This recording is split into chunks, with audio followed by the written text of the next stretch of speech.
Earlier this month, the business leaders for Michigan released a new turnaround plan. This group of most powerful CEOs in the state has set a concrete goal and a plan to make Michigan a top 10 state for jobs and economic and personal income growth.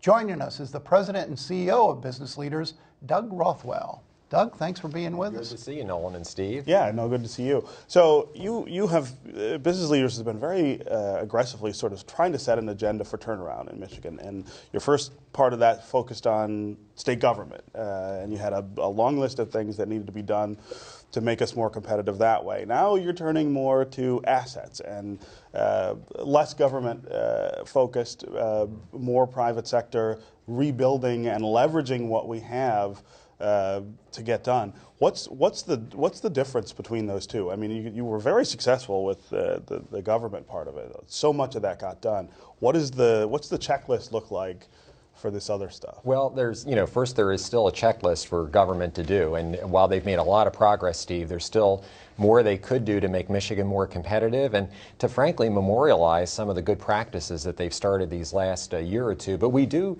feel like Michigan is in a turnaround. We're very bullish on the future of the state, and when we look at other states that have had great success, they've done a very good job at leveraging a handful of assets that they have to stimulate growth. And what we're trying to do is to say, look, we identified 6 of these assets in Michigan. They're here right now. We don't have to go chasing them somewhere out of state and bringing them into Michigan. They're already here.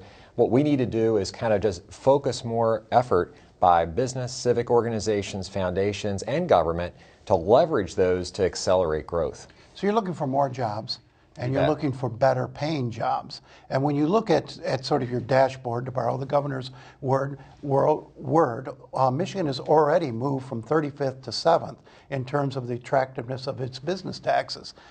If you were to move Michigan into the top 10, again, in personal income and corporate earnings, et cetera, quantify that. What would that mean to us in Michigan and our quality of life as individuals? Well, for each individual, it would mean $18,000 more a year in income.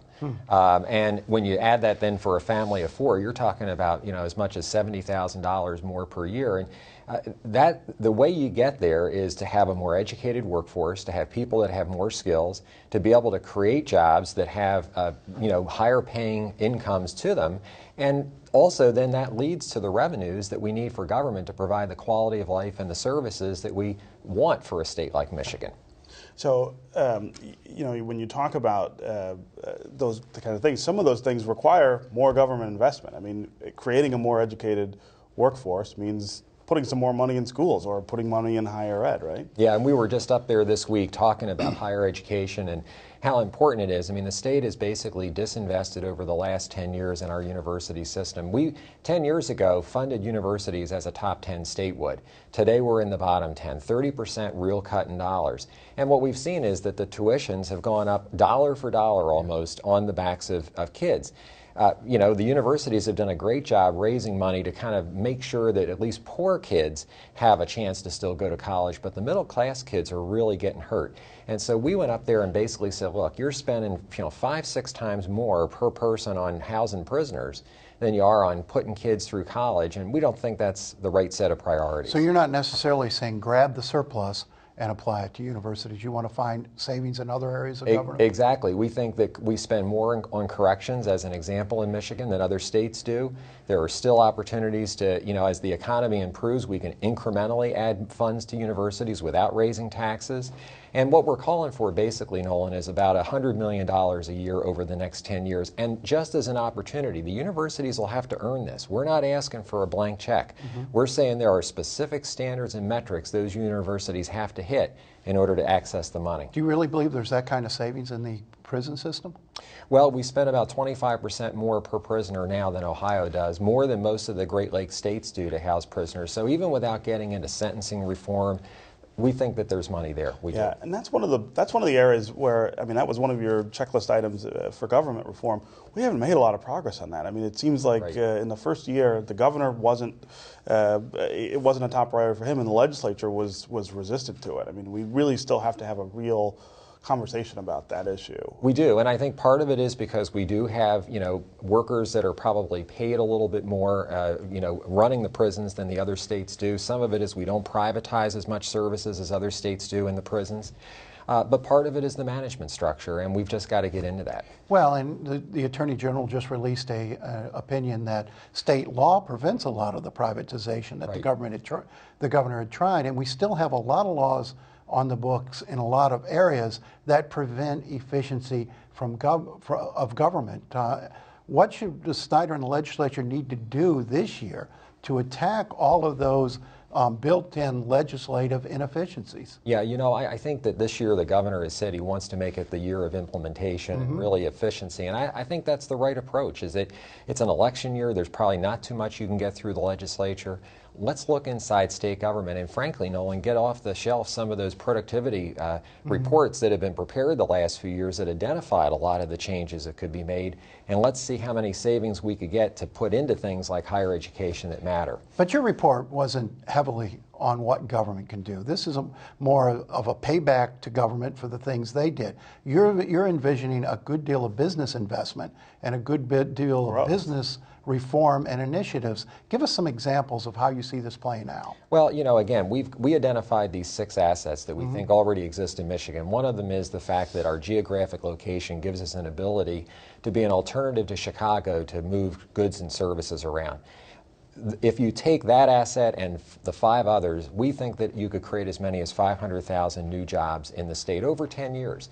They are all building on things that are here, and that's what we think makes it powerful. But these will be business initiatives. You've got CEOs looking at each of these silos that you identified, and they will be encouraging investment, seeking out businesses. And a perfect example with this new gateway or logistics hub is that we've identified to say, look, we need to put a business case together as to why Detroit, quantify it, why Detroit is a better place to be than Chicago. That's not been done yet. We've got to go to our own business executives and then sell that business proposition and say, you're moving stuff through Chicago today, why not Detroit? Why not Detroit? And how critical, I thought the Gateway Logistics Hub was one of the more sort of prescient items on that thing. I mean, that's something we already have sort of going, and it needs to grow. How important is the new bridge to that equation? It is important, but what we're finding is it's very important. But what we're finding is that it's not all just about building new infrastructure. Part of it is, even with the infrastructure we have in place today, Detroit has a better sales pitch. We just got to quantify what it is. Exactly. That's one of our big problems historically, is that we don't recognize our own assets, and we don't know how to sell them. We don't know how to say to people, this is a great place, and here are the reasons why. You ought to come here with us. Well, and going back to higher education, which is one of the other 6 assets we identified, we are under-enrolled as a state in bringing in out-of-state students to Michigan. We're 2nd lowest in the country. And we said if you only bring us up to the national average, that would be a potential of bringing in $200 million a year in new tuition revenue to the state. I mean, you think of the Michigan brands of our higher education institutions. North Dakota is #1. They bring in 45% from out of state. I mean, so you look at Michigan, you say, my gosh, if we even went up a little bit, think of the economic impact that could mean to the state. And we need them anyhow because we got to get more kids for these educated jobs. And one of the big untold stories in Michigan is that there are good paying jobs that are going unfilled because we don't have the workers to fill them.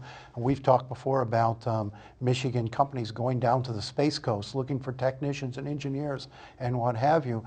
Though we're losing 2 or 3 of our college graduates, we have to connect these college graduates to the jobs that exist. Yeah, there's about 80,000 unfilled jobs right now in the state, and that's been the case. This is not a new problem. We just have this mismatch between the skills of the folks that are in the workforce and the jobs that are being created. Before we wrap up, Doug, when will we see the results of this initiative? When we see something tangible? We're gonna track the results and put out a public dashboard, because that's the popular thing to do every year, so that people can track the results. Okay, Doug Rothwell, thank you.